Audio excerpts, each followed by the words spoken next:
Welcome back to the deep dive. Today puts us at a pretty significant mark in our journey. This is officially episode 6 in our series Unpacking Focal Point by Brian Tracy. And if you've been with us through the first 5, you know the drill. We've been really focused on the mechanics of productivity, clearing the decks, simplification, leverage. But looking at the report for today, the tone, it really shifts. It does, doesn't it? It stops being about, let's say, maintenance, cleaning your inbox or organizing your day. Yeah. And it starts being about construction. We're moving into supercharging your career and business. Right. But what struck me right away in the source material is that it doesn't start with a strategy. It doesn't start with, here's how to negotiate a raise or anything like that. It actually starts in a surprisingly dark place. It starts with a problem that I think is way more common than people want to admit. You're talking about drift. Exactly. Drift. That sensation of just, bobbing in the ocean. The report describes this feeling where you aren't driving the car, you're just a passenger. You feel like a victim of circumstances. You know, that internal monologue. Oh, yeah. My boss is terrible. The economy is tanking. My industry is shrinking. Yes. It's that narrative that everything is happening to you. And that is the hook for this whole section, because the report identifies that specific victim mindset, the external locus of control. It says that's the single biggest barrier to personal power. You just cannot build a career if you believe you're a passenger in your own life. So, of course, the antidote the report proposes is control, which, I have to be honest, that's a loaded word. In a modern context, telling someone they need total control can sound a little neurotic. Is he suggesting we become control freaks? No, and that's a really important distinction. He isn't talking about controlling other people or, outcomes you can't possibly manage. He's talking about the architecture of the self. It's about accepting complete responsibility. The logic in the text is actually really tight on this. It says, when you accept complete responsibility for your life, you take control of your destiny. It's that shift, isn't it? From they did this to me to I am the master of my circumstances. Right. And that phrase, master of circumstances, it's not just poetic, it's practical. When you stop blaming the market or your boss, you free up all this mental energy to actually design a solution. The report is crystal clear. You are where you are and what you are because of yourself. Oof. That is a hard pill to swallow if you aren't happy with where you are. It is. But it's also the only place where real change can actually start. Okay, so let's assume our listener buys into that. They're ready to take responsibility. The report suggests you can't just decide to be powerful. You have to build a foundation. And this brings us to one of the knottier concepts in this deep dive, the hierarchy of values. This is so crucial. It's a key differentiator between high performers and, everyone else. See, most people have values. If you ask a random person, do you value honesty, hard work, family? They'll say yes to all of them. But the report argues that just listing your values it's meaningless unless you rank them. Why does the ranking matter so much? I mean, isn't it enough to just be a generally good person with good values? Not when things get difficult. This is what the report calls the pressure test. A hierarchy is only visible when two of your values collide. Give me an example of a collision. Okay, simple one. Let's say you value family and you value career success. Both good, both positive. But 6:00 p.m., you promise to be home for dinner, see your kids. But then a major client calls with an emergency that could literally make or break your quarter. Ah, okay. That's the collision. You can't do both in that exact moment. Exactly. And in that moment, you don't choose based on a list. You choose based on your hierarchy. You will always sacrifice the lower order value for the higher order value. And if you haven't consciously decided that hierarchy beforehand, you made the decision based on impulse or fear or insecurity. And if you choose that work call when you claim family as number one, you create this internal dissonance. Because you violated your own internal code without even realizing it. Precisely. The text has a great line on this. A person can't do one thing on the outside and be someone else inside. That disconnect is the root of so much unhappiness and stress. So the first step to supercharging your career isn't some marketing plan. It's asking, what do I stand for? And maybe more importantly, what will I not stand for? It mentions specific values, integrity, truth, faith, and frames them as universal principles. But the utility here is that they act as organizing principles. They're like the constitution for your own personal government. That's a great way to put it. Because once that constitution is written, once you have the values and you know which ones win in a fight, then you have to build the structure on top of it. And the report outlines this stack: vision, mission, purpose, and goals. I want to pause here because in corporate speak, Vision and mission are often used interchangeably, or they're just buzzwords on a poster in the break room that nobody ever reads. But looking at the source material, it seems to have very rigid definitions for these. How do we pull them apart? They are very distinct. Think of it like a journey. Vision is the destination. It's the where. The strategy the report suggests is the 5-year fantasy. The 5-year fantasy. I like the sound of that. It's a great exercise. The prompt is, if your life was perfect in 5 years, what does it look like? You have to paint the picture. How much are you earning? Who are you with? What's your lifestyle? The vision is the cloud. It's the dream state. Okay, so vision is, I'm living in a villa in Italy writing novels. Something like that. Exactly. Then you have mission. If vision is the destination, the mission is the vehicle that gets you there. The report defines a mission as a specific, measurable, and achievable objective. It's something you can literally tick off a box. So if my vision is, say, I want to be financially free and respected in my industry, my mission has to be concrete. Yes. Your mission might be to become the vice president of sales by 2026, or to launch my own consultancy and hit $200K in revenue. One is a state of being, the other is a hard target. That makes perfect sense. And then connecting them both, you have purpose. Yes, the why. Purpose connects the mission back to your values. Why do you want to be VP of sales? Is it for status? Or is it because you value security for your family or excellence in your craft? Purpose is the emotional fuel. Without purpose, the mission is just a grind. And that leaves goals. Goals are the how. They are the tactical day-to-day steps. And the report is really strict here. Goals must be written, they have to be specific, and you have to work on them daily. If you aren't doing something about it today, it's not a goal, it's just a wish. So the stack is values guide you, vision inspires you, mission directs you, purpose fuels you, and goals keep you moving. That is the internal alignment. When you have that, you stop drifting. You become a guided missile. You know where you're going and why. Okay, so let's say we've fixed the internal engine. We're aligned. We aren't victims anymore. Yeah. But you can be perfectly aligned and still fail in the marketplace if you don't have a strategy, right?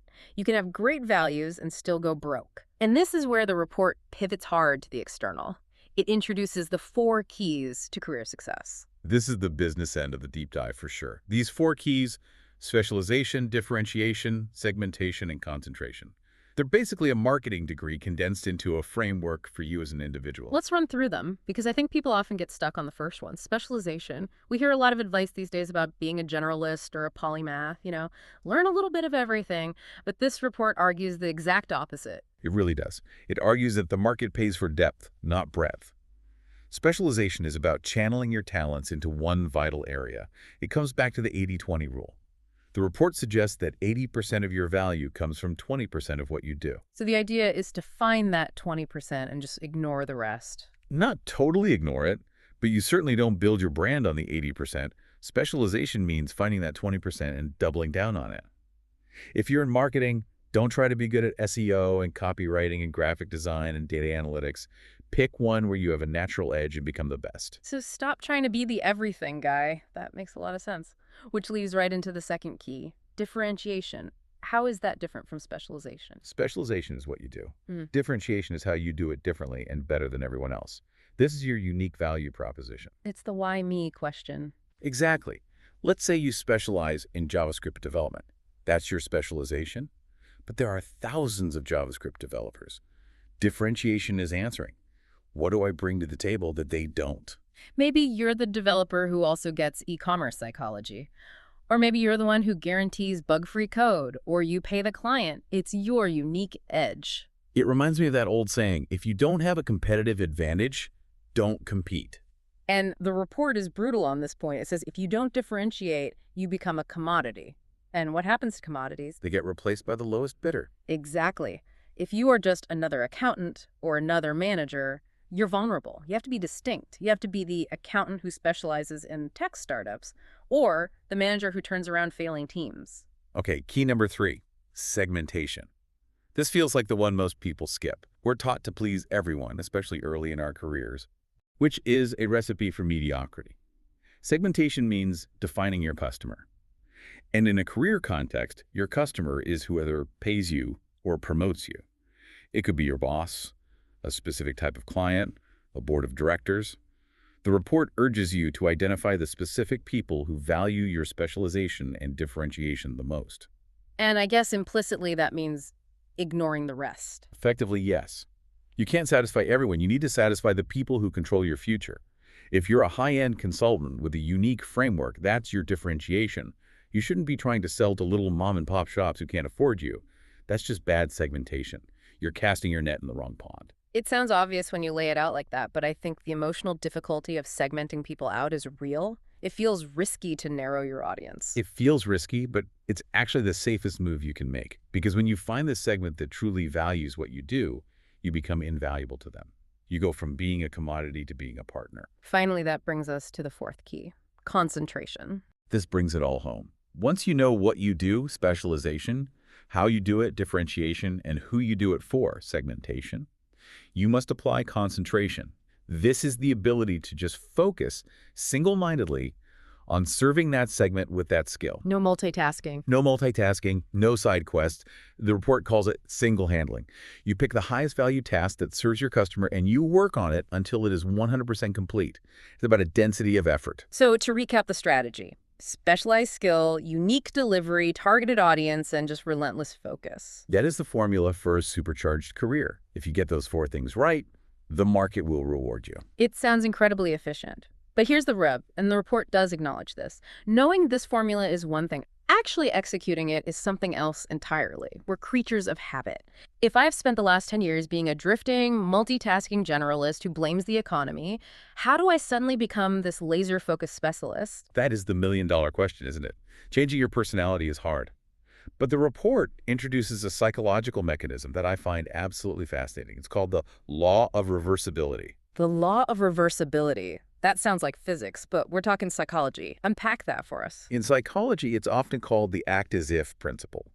So usually we think the chain of command works like this. Feeling leads to action. I feel confident, so I'll speak up in the meeting, or I feel disciplined, so I'll go to the gym. Right. We wait for the mood to strike. We wait for motivation. The law of reversibility states that the connection goes both ways.